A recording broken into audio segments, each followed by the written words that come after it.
ನಮಸ್ಕಾರ ಎಲ್ಲರಿಗೂ. ಶಿವಪುರಾಣದ 15ನೇ ಅಧ್ಯಾಯಕ್ಕೆ ಎಲ್ಲರಿಗೂ ಸ್ವಾಗತ. 15ನೇ ಅಧ್ಯಾಯದ ವಿಷಯ ದೇಶ, ಕಾಲ, ಪಾತ್ರ, ದಾನ ಮುಂತಾದವುಗಳ ವಿಚಾರ. ಋಷಿಗಳು ಹೇಳುತ್ತಾರೆ ಸೂತ ಪುರಾಣಿಕರಲ್ಲಿ, ಸಮಸ್ತ ಪದಾರ್ಥಗಳ ಜ್ಞಾತರಾದಂತಹ ಶ್ರೇಷ್ಠರಾದಂತಹ ಸೂತರೆ, ನೀವು ಈಗ ಕ್ರಮವಾಗಿ ದೇಶ, ಕಾಲ ಮುಂತಾದವುಗಳ ವರ್ಣನೆಯನ್ನು ಮಾಡಿ ಅಂತ.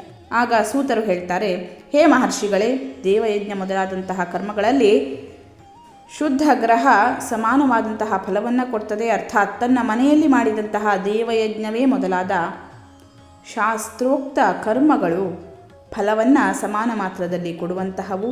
ಗೋಶಾಲೆಯಲ್ಲಿ ಮಾಡಿದ ದೇವಯಜ್ಞ ಅದಕ್ಕಿಂತ 10 ಪಟ್ಟು ಜಾಸ್ತಿ ಫಲವನ್ನು ಕೊಡ್ತದೆ.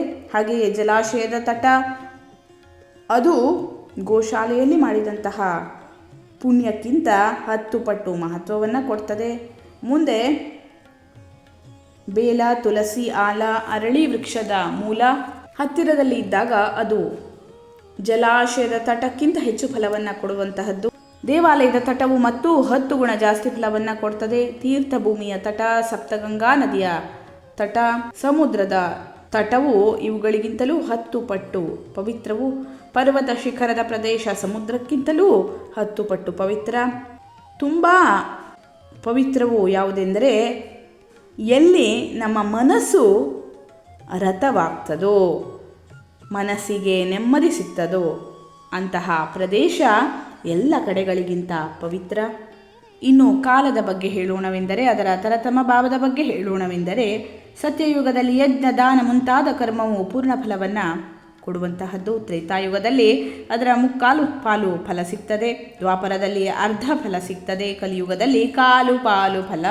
ಹಾಗೆಯೇ ಕಲಿಯುಗ ಅರ್ಧ ಕಳೆದ ಮೇಲೆ ಫಲದಲ್ಲಿಯೂ 1/4 ಪಾಲು ಕಡಿಮೆ ಫಲ ದೊರೆಯುತ್ತದೆ. ಶುದ್ಧ ಅಂತಃಕರಣವನ್ನು ಹೊಂದಿರುವ ಪುರುಷನಿಗೆ ಶುದ್ಧ ಹಾಗೂ ಪವಿತ್ರ ದಿನ ಸಮಫಲವನ್ನು ಕೊಡ್ತದೆ. ಹೇ ವಿದ್ವಾಂಸ ಬ್ರಾಹ್ಮಣರೇ, ಸೂರ್ಯ ಸಂಕ್ರಾಂತಿಯ ದಿನ ಮಾಡಿದಂತಹ ಸತ್ಕರ್ಮ ಮೇಲೆ ಹೇಳಿದ ಶುದ್ಧ ದಿನಕ್ಕಿಂತ 10 ಪಟ್ಟು ಫಲ ಕೊಡುವಂತಹದ್ದು.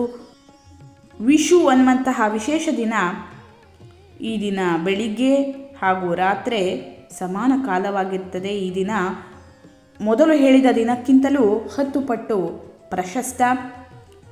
ದಕ್ಷಿಣಾಯನದ ಆರಂಭದ ಕರ್ಕ ಸಂಕ್ರಾಂತಿ, ಮಕರ ಸಂಕ್ರಾಂತಿ ಅದಕ್ಕಿಂತಲೂ 10 ಪಟ್ಟು ಪ್ರಶಸ್ತ ದಿನ. ಚಂದ್ರಗ್ರಹಣ ನಂತರದಲ್ಲಿ ಅದಕ್ಕಿಂತಲೂ ಪ್ರಶಸ್ತ ಸೂರ್ಯಗ್ರಹಣದ ಸಮಯ. ಅದು ಸತ್ಕರ್ಮ ಮಾಡಲಿಕ್ಕೆ ಅತ್ಯಂತ ಶ್ರೇಷ್ಠ ಅಂತ ಹೇಳಲಾಗ್ತದೆ. ಆ ಸಮಯದಲ್ಲಿ ದಾನ ಮಾಡುವುದರಿಂದ ಆ ಕಾಲದ ಶಾಂತಿ ಆಗ್ತದೆ. ಅದರಿಂದ ಗ್ರಹಣ ಕಾಲ ಪುಣ್ಯಪ್ರದವೆಂದು ಹೇಳಲಾಗ್ತದೆ. ಹಾಗೆಯೇ ವ್ರತ ಪೂರ್ತಿಯಾದ ದಿನ ಸೂರ್ಯಗ್ರಹಣದ ಸಮಾನವಾದಂತಹ ಫಲವನ್ನು ಕೊಡ್ತದೆ. ಆದರೆ ಮಹಾಪುರುಷರ ಸಂಘದ ಕಾಲ ಇದೆಯಲ್ಲ, ಅದು ಕೋಟಿ ಸೂರ್ಯಗ್ರಹಣದ ಸಮಾನವಾದಂತಹ ಪಾವನ ಫಲವನ್ನು ಕೊಡ್ತದೆ ಅಂತ ಜ್ಞಾನಿ ಪುರುಷರು ಹೇಳ್ತಾರೆ ಅಂತ ಸೂತ ಪುರಾಣಿಕರು ಹೇಳ್ತಾರೆ. ಮುಂದುವರಿಸ್ತಾ ಅವರು ಹೇಳ್ತಾರೆ, ತಪೋನಿಷ್ಠ ಯೋಗಿ ಮತ್ತು ಜ್ಞಾನನಿಷ್ಠ ಯತಿ ಇವರಿಬ್ಬರು ಪೂಜಾ ಪಾತ್ರರಾಗ್ತಾರೆ. ಯಾಕಂತಂದರೆ ಇವರು ಪಾಪ ಕ್ಷಯದಲ್ಲಿ, ಪಾಪನಾಶದಲ್ಲಿ ಪ್ರಮುಖ ಪಾತ್ರವನ್ನು ವಹಿಸ್ತಾರೆ. ಯಾವ ಬ್ರಾಹ್ಮಣ 24 ಲಕ್ಷ ಗಾಯತ್ರಿಯ ಜಪವನ್ನು ಮಾಡಿರ್ತಾರೋ ಅವರು ಪೂಜೆಗೆ ಯೋಗ್ಯರಾಗ್ತಾರೆ. ಅವರ ಪೂಜೆ ಸಂಪೂರ್ಣ ಫಲ ಮತ್ತು ಭೋಗವನ್ನು ಕೊಡ್ತದೆ. ಇದರಿಂದ ದಾತಾರರಿಗೆ ಪಾಪದಿಂದ ಮುಕ್ತಿಯಾಗ್ತದೆ. ಆದ್ದರಿಂದ ಅವರನ್ನು ಪಾತ್ರರು ಅಂತ ಕರೆಯಲಾಗ್ತದೆ. ಇಲ್ಲಿಗೆ ಶ್ರೀ ಶಿವ ಮಹಾಪುರಾಣದ 15ನೇ ಅಧ್ಯಾಯದ ಮೊದಲನೇ ಭಾಗ ಮುಕ್ತಾಯವಾಯಿತು. ಇದರ ಮುಂದಿನ ಭಾಗವನ್ನು ಮುಂದಿನ ವಿಡಿಯೋದಲ್ಲಿ ನೋಡೋಣ. ಧನ್ಯವಾದಗಳು. ಲೋಕಾಃ ಸಮಸ್ತಾಃ ಸುಖಿನೋ ಭವಂತು.